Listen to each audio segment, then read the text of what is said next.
Es economista, es dirigente de la tendencia del Partido Obrero, fue legislador porteño. Me refiero a Marcelo Ramal, que lo tenemos en línea. ¿Cómo estás, Marcelo? Gracias por atendernos. No, gracias a ustedes, Andrés, como Eh, siempre. ¿Por dónde arrancar? Porque quiero charlar un poco de economía, Marcelo, y por dónde arrancar habiendo tantas aristas, quizás por dónde encarar este Así es. problema que es global y que es local. Te voy a dar mi sensación de lo local y vos después me decís qué estás viendo. Tengo la sensación de que tanto el tema del ingreso familiar de emergencia, el IFE, como el tema del ATP, de que el Estado se haga cargo de parte del salario de trabajadores del sector privado, de alguna manera ayudó a que haya una delicada paz social, te diría. Pero no sé qué viene ahora y me preocupa eso, me preocupa que no termino de entender el plan económico del gobierno, me preocupa que no hay arreglo en cuanto a lo que tiene que ver con la deuda externa, me preocupa que está surgiendo una idea de un blanqueo de capitales, lo cual lo hizo el macrismo, no sirvió para nada, históricamente en la Argentina solo sirvió Ujú. para que algunos se limpien un poco, no digamos qué cosa, pero más allá de eso no estoy viendo nada. ¿Qué está viendo Marcelo Ramal? Bueno, a ver, vamos yendo por partes. Primero, te referiste a lo que podríamos llamar la economía de la pandemia o la economía de la cuarentena, donde es importante primero caracterizar estos subsidios, ¿no es cierto?, que tuvieron lugar. En realidad, el IFE fue estrictamente el único subsidio directo que se le dio a la población precarizada o desempleada. Todos los demás rescates económicos pasaron por el filtro de los empresarios. Uh -huh. Es el caso también de los ATP. ¿Por qué motivo? Porque si bien van dirigidos a solventar una parte de los salarios, lógicamente entran en la cuenta general de costos de los capitalistas, porque de esa manera recursos que podían destinarse a los salarios se destinaron a otra cosa.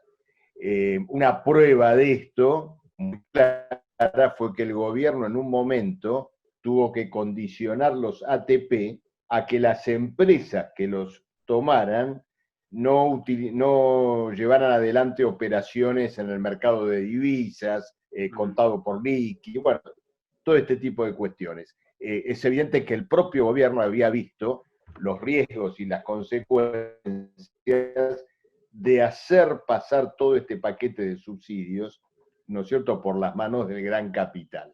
Uh Ese -huh. es un aspecto del problema. El otro aspecto del tema es que la financiación de estos subsidios fue terriblemente costosa. Uh ¿Por -huh. qué?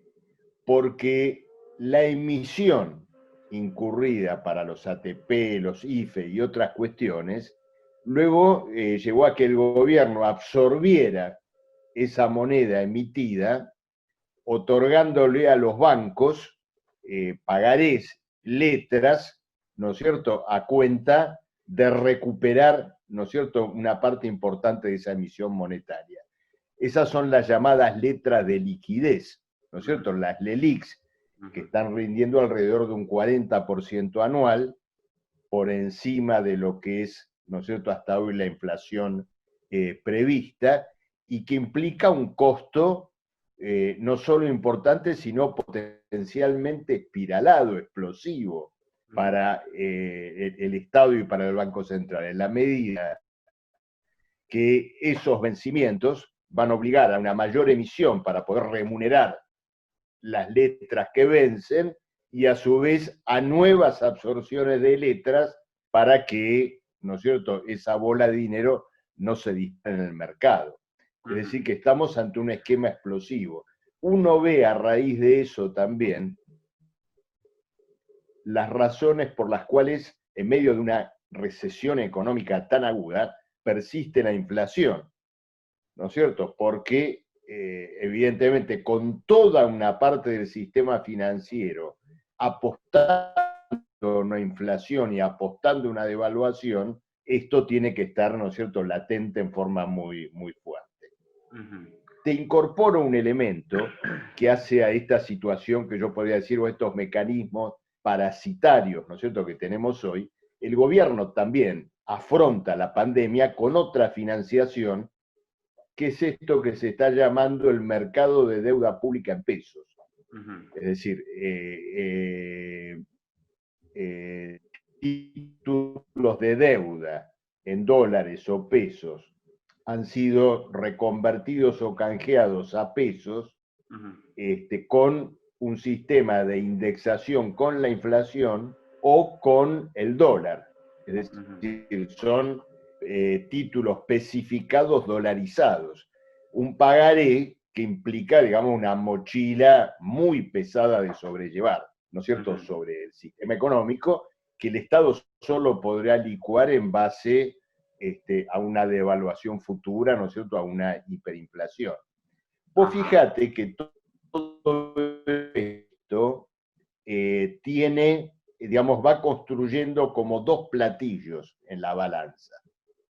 ¿Por qué? Porque tenemos, por un lado, a un sistema financiero acreedor de la deuda pública del Banco Central, con indexación garantizada a futuro, y un sistema en la otra balanza, una economía deprimida y desindexada, donde tenemos más bien deflación, es decir, derrumbe de propiedades, de activos industriales, empresas en quiebra y naturalmente también deflación salarial y jubilatoria, porque con una inflación, ayer salió 2,3%, previsión para el año de a lo mejor 27 o 30% de inflación y paritarias en suspenso, bueno, tenés un salario desindexado y en camino, ¿no es cierto?, de caída. Entonces, el escenario, ¿no es cierto?, de esta pandemia / post-pandemia es de la indexación del capital financiero y desindexación, en primer lugar, del mundo del trabajo.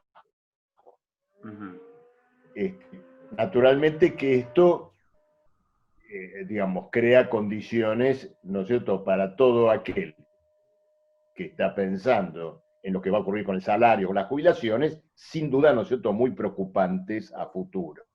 Claro. Esto es lo que te podría decir en relación a tu pregunta. Dejo otros temas, como el tema de la deuda, porque seguramente me lo vas a preguntar y podemos conversar también de eso. Sí, exactamente, pero lo quiero ligar también porque pareciera, ¿no? La impresión que uno tiene trabajando de esto, de periodista, es que el gobierno está apostando todo a un buen acuerdo, mal acuerdo, un acuerdo, en fin, a esta altura me parece que ya busca un acuerdo y cada vez se está cediendo más en las condiciones con los acreedores externos y que a partir del acuerdo con los acreedores externos va a mejorar la nuestra, la de adentro. ¿Es así, Marcelo? ¿Esto es posible si el gobierno hace un buen acuerdo en el que por lo menos se pueda patear un par de años algunos vencimientos, más una quita de capital, no sé si también de intereses? ¿Eso va a mejorar realmente o genera una mejor perspectiva para el gobierno? Mira, no creo, y te voy a fundamentar, digamos, por qué. Es decir, no quiero simplemente decirte que, digamos, la deuda es otro mecanismo de confiscación económica. Es decir, conoces perfectamente mi posición. Pero vamos a examinar el tema con detenimiento. La primera cuestión es la siguiente. El gobierno, para arrimar a lo que podría ser un acuerdo, que todavía no lo es, hizo concesiones económicas muy importantes. Prácticamente esta deuda con jurisdicción extranjera casi no tiene quita de capital, va a reconocer intereses importantes, superiores a los intereses internacionales, y en tercer lugar, y esto tal vez sea lo más importante, por lo menos en el corto plazo, es que el gobierno casi renuncia al famoso periodo de gracia, porque ya el año que viene estaría produciendo, ¿no es cierto?, vencimientos de deuda de estos títulos con legislación extranjera. Es decir, que ha pagado un precio muy caro, ¿no es cierto?, por arrimar a todo un sector de los bonistas. Ahora, alguien puede decir lo siguiente, bueno, este es el precio para restaurar el financiamiento. Lo dudo. Ocurre lo siguiente, no se ven por ahora condiciones para que los llamados bonistas más duros, BlackRock, Ashmore, etcétera, ingresen en este acuerdo de deuda. Da toda la impresión, digamos, de que se van a mantener en sus 13. Entonces, probablemente lleguemos a una situación, evidentemente el gobierno no buscaba, pero, digamos, pero que se aprecia, que tiene que ver con lo siguiente. Un posible escenario de acuerdo parcial de deuda, es decir, no total, sino parcial, y luego una cantidad de bonistas que queden sin arreglar y la Argentina en una suerte de limbo, donde no hay un default, pero no hay una regularización de deuda, no hay juicios todavía, pero los puede haber. Entonces, en ese limbo, indudablemente las condiciones financieras van a ser difíciles, pero es un escenario incierto, pero ideal para el ingreso de otro actor en esta película, el FMI. Es decir, sí, el garante último de este escenario incierto para los bonistas y de alguna manera salvaguardando por ahora la posibilidad de que Argentina entre en un escenario litigoso, es el acuerdo posterior con el Fondo Monetario Internacional, que en este escenario indudablemente va a venir atado a un programa económico. Es decir, es como que el gobierno recorrió la sala de la deuda privada.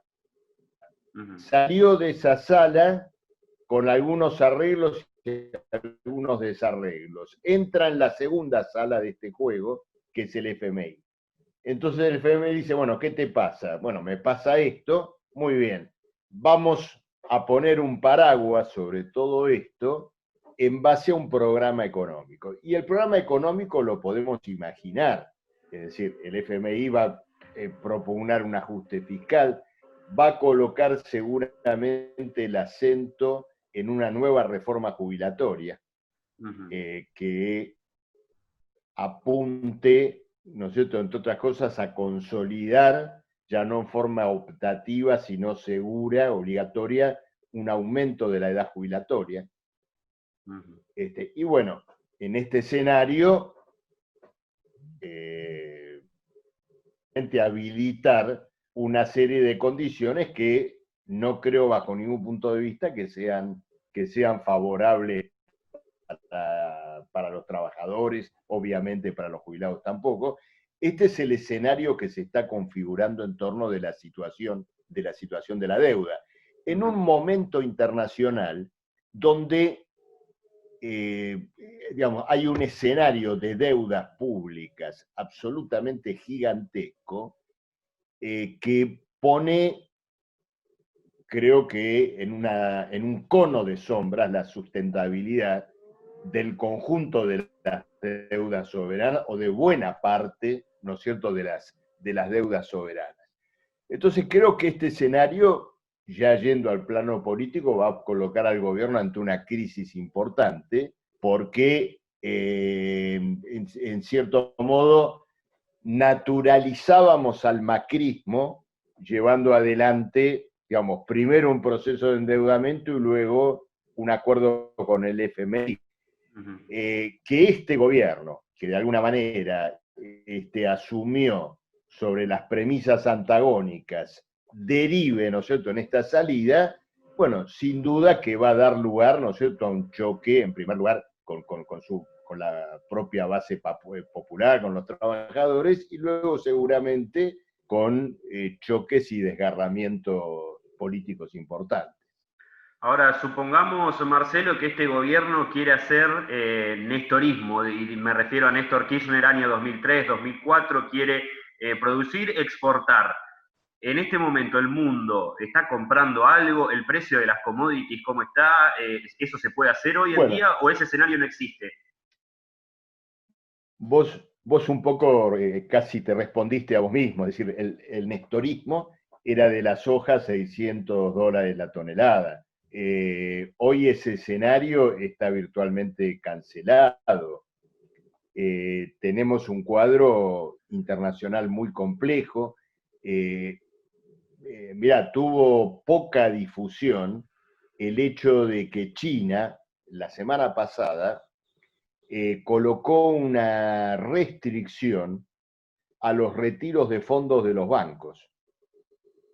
Uh -huh.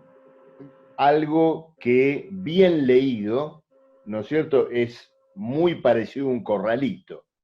Y esto tuvo que ver con que durante varios días se desató una escalada de incertidumbre en el sistema financiero chino, relacionado principalmente con que sus corporaciones, fuertemente endeudadas, no están pudiendo responder a esas deudas en la medida que el giro esperado de las exportaciones principalmente y en menor medida del mercado interno ha sido afectado, ¿no es cierto?, por toda la crisis del COVID. Uh -huh. Entonces, indudablemente que el escenario internacional condiciona, ¿no es cierto?, fuertemente una salida fundada en las exportaciones o, como en algún momento se supuso, fundada en la explotación petrolera, vaca muerta, ¿no es cierto?, y toda esta cuestión. Uh -huh. Marcelo, ¿crees que en unos meses, en unos años, como dicen algunos economistas, que siempre a las crisis capitalistas, algunos dicen autoinfligidas, le sigue un rebote, perdón, digo, bastante alto? ¿Vos crees que eso puede llegar a pasar? Bueno, el problema es el siguiente. Las crisis capitalistas no pueden ser interpretadas como un metabolismo puramente económico. Es decir, no tenemos que olvidarnos que se trata en definitiva de la crisis del sistema económico y social que vive del trabajo no retribuido, o sea, Uh que -huh. vive de la explotación social. Por lo tanto, esa crisis económica siempre es también una crisis social y política. Sí. Antes de que operen factores de relanzamiento económico, el mundo va a ser sacudido por rebeliones populares y revoluciones sociales. Uh -huh. Quien desde la izquierda no vea que se está configurando este escenario, probablemente trabaje, ¿no es cierto?, milite en una clave errónea. Por lo menos nosotros desde la tendencia del Partido Obrero vemos que ese va a ser el metabolismo que va a tener lugar. Y el hecho de que Estados Unidos haya sido sacudida por movimientos de rebelión tan fuertes en las últimas semanas y que este escenario se haya visto más cerca nuestro en Chile y en otros países, son de alguna manera los síntomas, ¿no es cierto?, de un fenómeno de este tipo. Si uno parangona la pandemia con una guerra, solo en un aspecto, no en otros, pero sí en uno puede decir lo siguiente: toda posguerra fue el escenario de una reorganización social, al menos parcial, Uh ¿no es -huh. cierto?, en el mundo. Es decir, las guerras como una estantería que se viene abajo, abre la discusión respecto de cómo se ordena esa estantería. Y la discusión sobre el reordenamiento de un orden social, en el término de la lucha entre clases sociales, es una revolución. Uh -huh. Entonces, nosotros vemos que el mundo va a recorrer ese escenario. Naturalmente, como ocurrió siempre en la historia, hay que luchar para que una acción de esta naturaleza pueda unirse, fundirse con una orientación, con un programa. Y creo que el propio curso de lo que podríamos llamar la economía de la pandemia demostró la necesidad, ¿no es cierto?, de un ordenamiento social completamente antagónico al presente. Fíjate lo que decíamos antes respecto de una economía que ha emitido moneda, pero a lo loco, que ha hecho pasar esa moneda por el filtro, en la gran medida, de grandes grupos empresarios o de bancos, cuando en realidad, en una situación de absoluta emergencia como lo que estamos viviendo ahora, si se abría la canilla del subsidio estatal, estaba planteado luego el control y la centralización de esos recursos económicos de un modo integral. De lo contrario, yo lo señalé hoy en un programa, es como abrir una canilla e intentar llenar un barril sin fondo. Si se abrió la canilla del socorro estatal, era necesaria la centralización estatal de los recursos que estaban siendo socorridos. Fíjate lo siguiente, Andrés, la economía, inclusive desde el punto de vista impositivo, se está sosteniendo hoy sobre una base muy estrecha, porque estamos hablando de las llamadas actividades esenciales, las que están creando valor, que están produciendo, todo otro sector de la economía está cerrado y demás. Ahora, la economía podría tener un gran impulso productivo si a través de una reconversión, una parte de que la industria que hoy está semi-paralizada u ociosa, la destinabas al esfuerzo sanitario. Respiradores mecánicos, obra pública vinculada a instalaciones hospitalarias, delantales, etcétera, etcétera, etcétera. Esa reconversión no se puso en marcha. Ahora, vos decís, no, porque el Estado no interviene. Mentira, el Estado interviene. Entonces, hay una intervención del Estado rescatando al capital privado, pero no rescatando a un funcionamiento, digamos, de toda la organización social fundada en sus intereses reales, que en este caso era, ¿no es cierto?, cómo salir de la pandemia.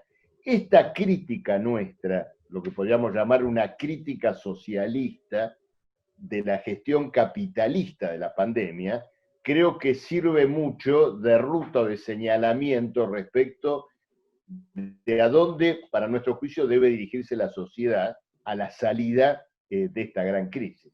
Claro. Marcelo, la verdad podríamos seguir charlando y bastante de estos temas. Si te parece, la seguimos en 1 o 2 semanas, te volvemos a contactar y seguimos charlando de Sí, todo esto. no. Te agradecemos por tu tiempo, Por muy supuesto, amable como siempre, y Marcelo. espero que dentro de poco, claro, y espero que dentro de poco la podamos hacer allá en las oficinas de ustedes en Santa Fe, donde ya tuve un par de veces. Ojalá, ojalá, ojalá pase Un esto. abrazo Marcelo, grande. gracias, un gran abrazo. Chau, chau. Dale, un abrazo.